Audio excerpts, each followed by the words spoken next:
আল্লাহ চাইলে সবকিছুই করতে পারে, আর তোমার কপালে যেটা আছে সেটা তোমার সাথে অবশ্যই ঘটবে। তখন হঠাৎ করে রাস্তার পাশে গাড়িটা ব্রেক করলাম। নীলা বলল, হঠাৎ গাড়ি ব্রেক করলে কেন? আমি বললাম, তোমাকে আমি ভালোবাসি, এই কথাটাও আমি তোমাকে বলছি, কিন্তু তোমাকে একটা ফুল দেওয়া হলো না, তাই ভাবলাম একটা ফুল দিয়ে নেই। তখন নীলা বলল, বাহ, তোমার দেখি সব মনে আছে, এত রোমান্টিক কবে থেকে হইছ? আমি বললাম, তোমাকে আমার করে পাওয়ার পর থেকে। এই বলে আমি ফুলের দোকানে গেলাম, গিয়ে সব থেকে একটা সুন্দর ফুল নিলাম। তারপর এসে নীলাকে দিয়ে বললাম, জান, তোমাকে সারা জীবন আমি আমার করে রাখতে চাই, কখনো তোমাকে ছেড়ে যেতে চাই না, তোমার জীবনের সকল বিপদের ছায়া সঙ্গী হতে চাই আমি, যদি তুমি রাজি থাকো। তখন নীলা বলল, আমিও চাই।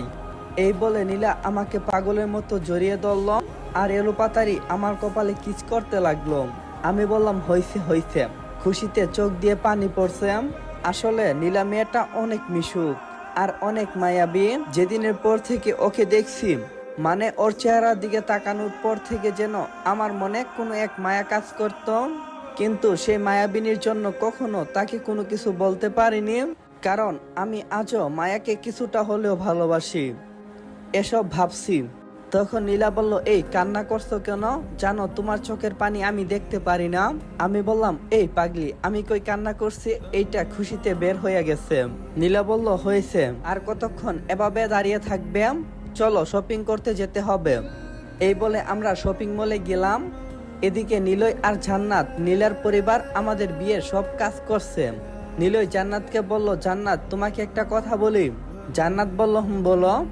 নিলয় বলল, আমার বন্ধু সাজ্জাদকে এত খুশি আমি কখনো দেখিনি, ছোট থেকে অনেক কষ্ট করছে ও। জান্নাত বলল, সেটা তো আমি আগ থেকে জানি, আর তুমি তো ওর সব ঘটনাই আমাকে খুলে বলছো। নিলয় বলল, হ্যাঁ। জান্নাত বলল, জানো ওদের দুজনকে না বেশ মানাইছে, আমার বোন কিন্তু অনেক ভালো, আমার চাচা ও চাচির আদরের মেয়ে।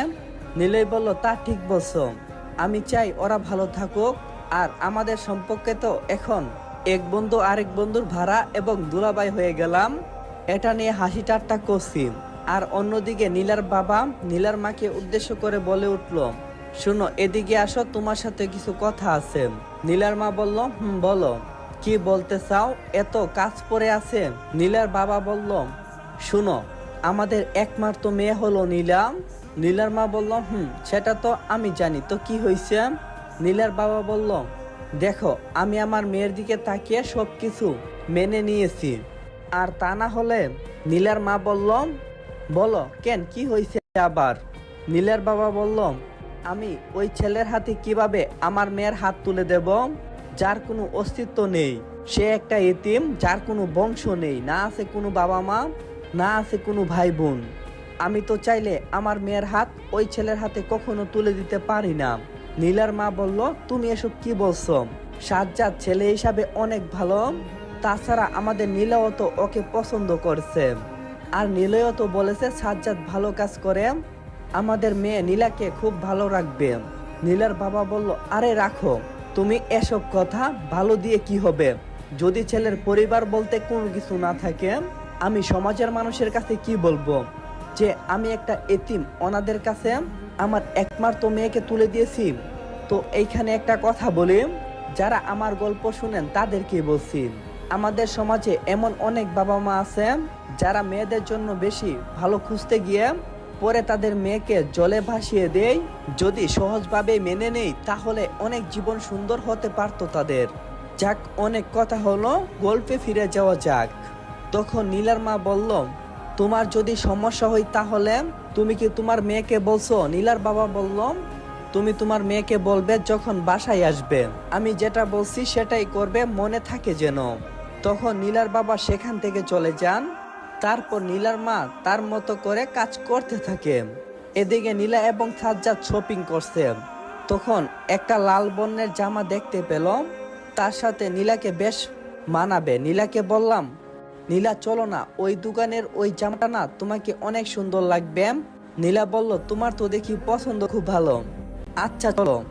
এই বলে আমরা সেই দোকানে গেলাম। তারপর দোকানদারকে বললাম, এই যে ভাই, জামা দেখান। দোকানদার বলল, এই নেন। নীলার হাতে দিল। আমার নীলা বলল, খুব সুন্দর তো। আমি বললাম, কে পছন্দ করছে সেটা দেখতে হবে না, তুমি কি পরে দেখবে না? নীলা বলল, না, তার দরকার হবে না। এ মামা, এটা আমাকে দেন। আমি বললাম, আচ্ছা, কি জন্য? আমাদের বিয়ের জন্য।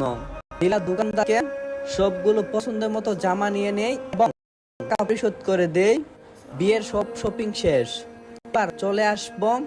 এমন সময় নীলা বলে উঠল, সাজ্জাদ, একটা জিনিস নিতে ভুলে গিয়েছি। আমি বললাম, সবই তো নিলে, আবার কি বাকি? সোম তো কম, দেরি করলে বাসায় কখন যাবে? নীলা বলল, এটা অনেক ইম্পর্টেন্ট। আমি বললাম, আচ্ছা ঠিক আছে, চলো। এই বলে আবার গেলাম। তখন নীলা দোকানদারকে উদ্দেশ্য করে বলল, আমাকে একটা নেভি ব্লু শার্ট দেখান। নীলার কথা শুনে আমি অবাক হলাম। শার্ট দিয়ে কি করবে ও? তুমি তো আমাদের বিয়ের জন্য সবকিছু নিয়েছো। নীলা বললাম, সবকিছু নিয়েছি, কিন্তু এটা আমার পছন্দের কালার, এটা পরলে তোমাকে অনেক সুন্দর লাগবে। এটা কেন নিচ্ছি গাড়িতে গেলে তোমাকে বলবো।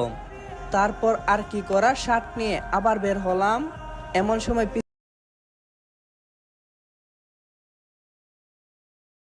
পিছন থেকে কেউ একজন আমার নাম ধরে ডাকলো। আমি পিছনে তাকিয়ে দেখলাম